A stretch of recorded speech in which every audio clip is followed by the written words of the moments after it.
Bonjour à tous et bienvenue dans le top 15 des jeux 2024. On va voir aujourd'hui quels ont été les jeux les plus explosifs, les jeux qui ont vraiment marqué l'année.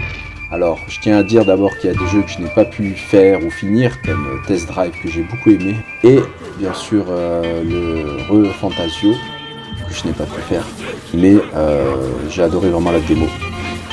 Donc je vais m'attarder que sur les jeux que j'ai pu finir.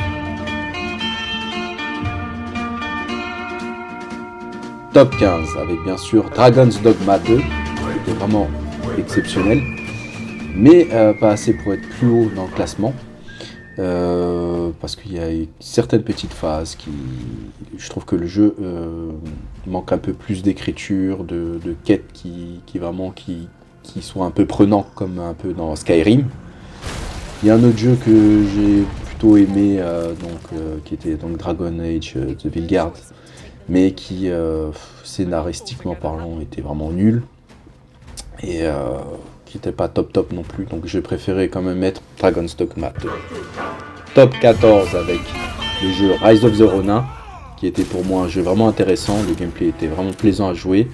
Le petit problème du jeu, c'est bien sûr, techniquement, il est un peu très en retard, donc les graphismes sont pas top, c'est dommage, ce qui propose quand même une belle direction artistique et des combats vraiment intéressants. L'histoire est pas ouf, mais ça va, ça passe. Et il y a certains personnages qui sont vraiment très intéressants. J'ai pu faire le test sur la chaîne en comparaison avec Ghost of Tsushima. Donc c'est un jeu que j'ai plutôt bien aimé, j'ai passé une quarantaine d'heures là-dessus, donc j'ai vraiment aimé. Top 13, deux jeux de combat, donc Street Fighter 6 et Tekken. C'était difficile pour moi de les classer, mais je pense que mon préféré a été Street Fighter 6. C'est vraiment le jeu auquel j'ai joué le plus, bien que j'ai bien aimé Tekken 8. Mais voilà, ces deux jeux sont exceptionnels. Top 12 avec le jeu Alone in the Dark. C'est vraiment un jeu très immersif. J'ai beaucoup apprécié son ambiance. Le scénario est également très intéressant. Je me suis pas ennuyé. Toutes les phases, que ce soit l'exploration, les combats ou tout simplement la résolution des énigmes, ont été vraiment agréables. C'est un jeu que je vous conseille vraiment et qui mérite sa place dans ce classement. Top 11 avec le jeu Les Fourmis, qui était vraiment pour moi une petite surprise, vraiment. Je m'y attendais pas, le jeu est vraiment très beau, il tourne très bien, il est très fluide. Il y a vraiment plusieurs choses à faire, donc des phases d'exploration, d'infiltration et même de stratégie, avec des batailles, avec des unités qu'on commence, des scarabées, d'autres types de fourmis. Vraiment c'est très intéressant, c'est un jeu vraiment prenant. Je m'y attendais pas du tout, c'est vraiment une surprise, c'est pour ça que je l'ai classé un peu plus haut dans le classement, parce que je ne m'y attendais pas.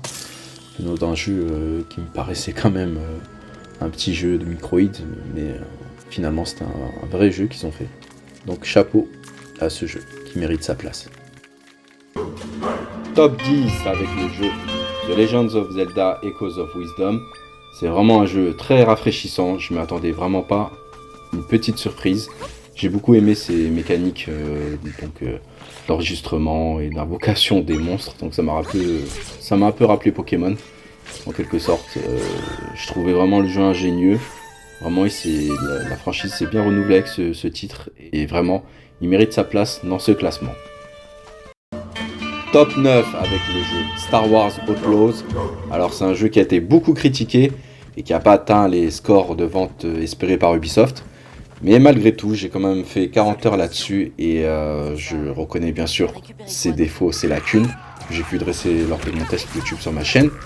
Mais il faut aussi reconnaître que j'ai quand même apprécié beaucoup son univers et que c'est un jeu qui m'a quand même plu dans, on va dire, la globalité et qui mérite quand même sa place dans le classement. Top 8 avec le jeu Dragon Ball Sparking Zero. Alors c'était vraiment fantastique en termes de gameplay.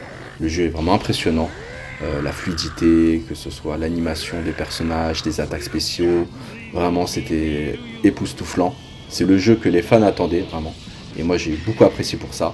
Mais j'étais quand même un peu déçu, notamment par le mode histoire, où là vraiment on nous raconte l'histoire un peu de manière brute, on dirait un PowerPoint avec des JPEG. C'était vraiment horrible, dommage. Dommage que le jeu n'avait pas autant d'ambition que son précédent Dragon Ball Z Kakarot. C'est pour ça que je ne l'ai pas mis plus haut dans le classement. mais ça reste quand même le meilleur jeu Dragon Ball à ce jour. Top 7 avec le jeu Stellar Blade. C'était un jeu qui me rappelait beaucoup les Devil May Cry, qui est vraiment très dynamique et qui a vraiment, en termes d'animation, vraiment révolutionné certaines choses.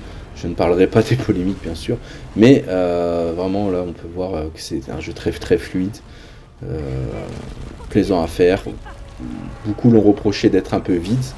Mais pour ma part, je ne l'ai pas si trouvé vite que ça, puisque c'était vraiment, on va dire, l'environnement apocalyptique qui a un peu conditionné ça. Le jeu est dynamique, intéressant, fluide, vraiment, et assez apaisant par moments. Les musiques sont top. C'est un jeu à faire et que je vous conseille. Top 6 avec le jeu Dragon Quest 3 HD 2D. C'est une merveille ce jeu, j'ai kiffé. Je suis vraiment un fan de la série des Dragon Quest. Et pouvoir redécouvrir le 3 sous cette forme-là, un peu remis à jour, mais en même temps en conservant un peu son âme old school, j'ai kiffé. C'est vraiment apaisant, passionnant, tout ce qu'il faut, tout ce qu'on veut retrouver dans un Dragon Quest, on l'a. C'est très old school pour les personnes qui n'ont pas l'habitude de jouer à ce genre de type d'RPG. Ce n'est pas à remettre bien sûr dans les mains de tout le monde, mais c'est un jeu vraiment magnifique, avec vraiment une musique sublime. Top 5 avec le jeu Final Fantasy VII Rebirth. C'est un jeu très riche, vraiment, très généreux. J'ai beaucoup apprécié celui-là parce que le précédent volet, je le trouvais un peu trop couloir, pas assez bien développé, écrit. Là, cette fois-ci, j'ai trouvé quelque chose de frais, les personnages sont plus intéressants, il y a une meilleure écriture. Vraiment, j'ai apprécié ce titre. Un très beau jeu. Top 4 avec le jeu Silent Hill 2 Remake. Alors j'ai fait le test sur la chaîne, il y a mon avis complet qui vous attend si vous voulez le voir en intégralité. Mais pour résumer un peu, c'est vraiment un jeu très poignant, très marquant, que j'ai beaucoup apprécié. Ce remake remet bien au goût du jour le classique qui était sorti à l'époque sur PlayStation 2 et que je n'ai pas pu faire. Donc là, le fait de découvrir cette histoire qui est vraiment très marquante, percutante, c'est un jeu qui vous scotche, qui vraiment vous marque.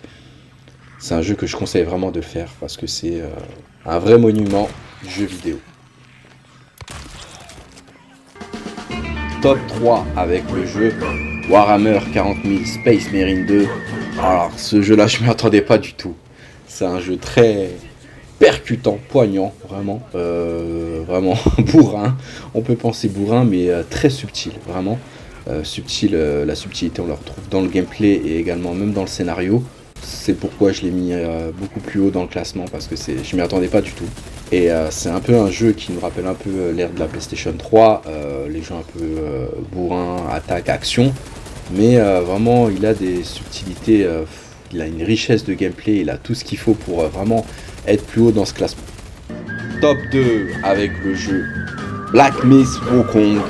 Alors là, c'était une comète ce jeu. On attendait le jeu, il est venu et il a tout détruit sur son passage. C'était vraiment magnifique, c'est une très belle expérience. Ce jeu venu donc fait par un studio de développement indépendant chinois qui s'appelle Game Science. Ce jeu nous a surpris, nous a émerveillés. Vraiment le gameplay très dynamique, vraiment amusant. J'ai vraiment aimé l'ambiance et la narration.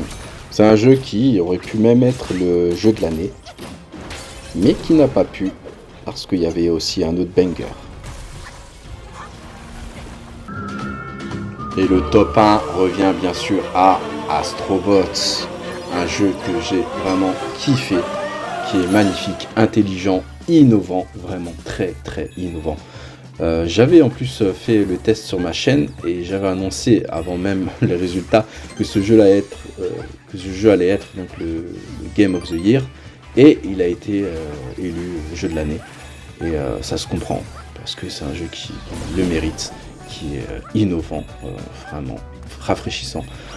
Vraiment, ce jeu, on s'ennuie pas une seconde, vraiment. Et c'est un jeu qui est vraiment très généreux, vraiment, que ce soit au milieu, à la fin du jeu, vraiment. On a toujours des nouvelles mécaniques, on a toujours des nouvelles manières, des nouveaux gameplays qui renouvellent sans cesse l'expérience de jeu et qui vraiment fait kiffer. Le jeu donc mérite bien sa place de top 1 et même de jeu de l'année bien sûr. C'est un jeu qui a même révolutionné pour moi le jeu vidéo. Et c'est la fin de notre classement. Merci à tous d'avoir regardé ce top. N'hésitez pas à vous abonner pour suivre les prochaines vidéos de la chaîne Eastwood Games.